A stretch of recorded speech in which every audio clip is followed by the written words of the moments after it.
things you have to worry about at media day, right? Yep. Well, Tecia, you got a little win streak going together, right? I mean, talk to me about like the feel. I mean, I got to imagine that changes the feel around the camp, in practice, that sort of thing. Yeah, I came off a little skid, and now I'm back on the run-up, and I'm excited for this next fight. I think, I'm back in the talks, and even after this fight this weekend, I feel like it'll be more intact and ready to take someone on in the top 5. Yeah, no doubt. You talk about the setbacks that you had. I mean, obviously you're like a lifelong martial artist, so I mean, I know you have the skills and you believe it, but was there any like second guessing or just like what's going on here? I'm not used to this. Yeah, I definitely wasn't used to losing. It was, hard. It was hard on me mentally just to get in there every single fight and come back and fight another champion. Every single time it was like champion after champion. I'm the only one in my weight class who's fought all 5 of the champions. So I haven't had an easy route, but I'm still here, 7 years later in the UFC, making my way. I feel like I'm hitting my prime, and, this is just the beginning for me. Do you feel like there was anything that you did that clicked or that you had to like actively change that's resulted in? I mean, like you said, it was a list of killers, so it's not exactly like you were losing to bums out there. But have you changed something specifically that you can point to? I'm big on my mental health.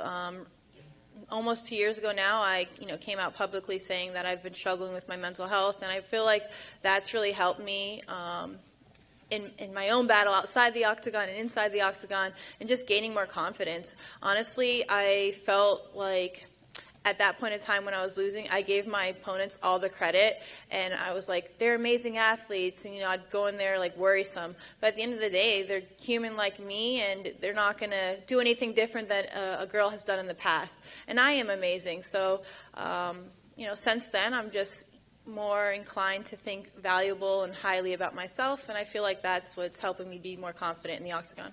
Nice. This matchup, were you excited to put it back together again, or did it kind of annoy you when the name came across the table again? What was your thought? When I got this initial matchup, it was December of last year, and she got COVID. Then it was canceled, and I got the last-minute replacement, which I was thankful with, Sam Hughes. And then, that was the only name Mick was shooting at me. And I was like, come on, Mick. Like, I'd really like to fight someone ranked above me. I've been in this game a long time, and I'm 31. I'm only getting older, and I want to make it to the top. And he wasn't giving me any other names, to be honest. I said I'd fight anybody. And I haven't fought since December. I said, you know what, I'll just fight. I'll take it. I'll get a great win, and then, I'll make sure that he has to give me somebody ranked higher than me.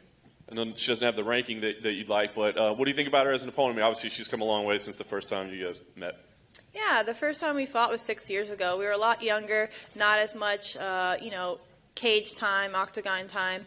A lot has changed. That fight, yes, I did win, but I don't think it has any effect on this weekend. Every fight possesses its own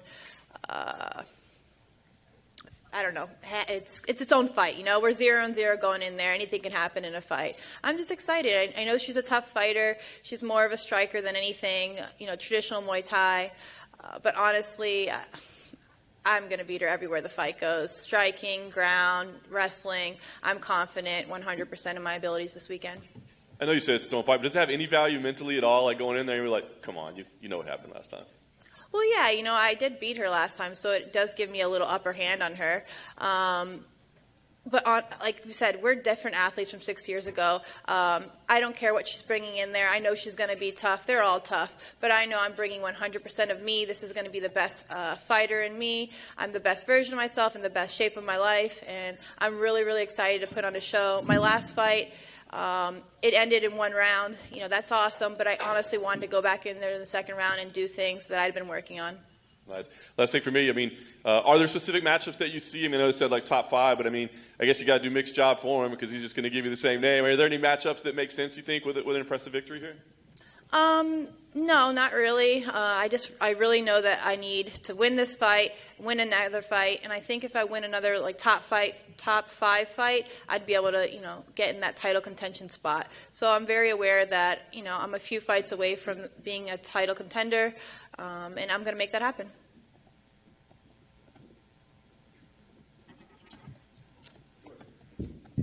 Hi, Tecia. Angelą Hill referred to your first fight as the worst fight in UFC history, maybe because you lost. How did you feel about that fight? Since there were boos and, from my memory, it was a pretty wrestling-heavy fight. How did you feel about it? What I remember about Angela and I's first fight is the altitude. I was coming from sea level. I'd never fought anywhere or trained anywhere above, 3 feet above the ground. So in that fight, yeah, it was a wrestling fight. I did what I had to do to win the fight, take her down and just honestly kind of lay on her. I was dying, so was she. Like, I was breathing heavy, but trust me, Angela was breathing 5 times heavier than me on the bottom, So, a fight's a fight. If it's boring, it's boring, but I won. My hand was raised, so I don't care anything else outside of that. Well, just as a fighter, was that fight just kind of fighting in Mexico City? Was that just a miserable experience, though? Fighting in Mexico City, the actual fight, yeah, that was miserable. If I fought again now, okay, I'll fight tomorrow. I live in Denver now and train out of Denver, so I'm more than ready for that. But outside of the octagon thing, no, I loved it.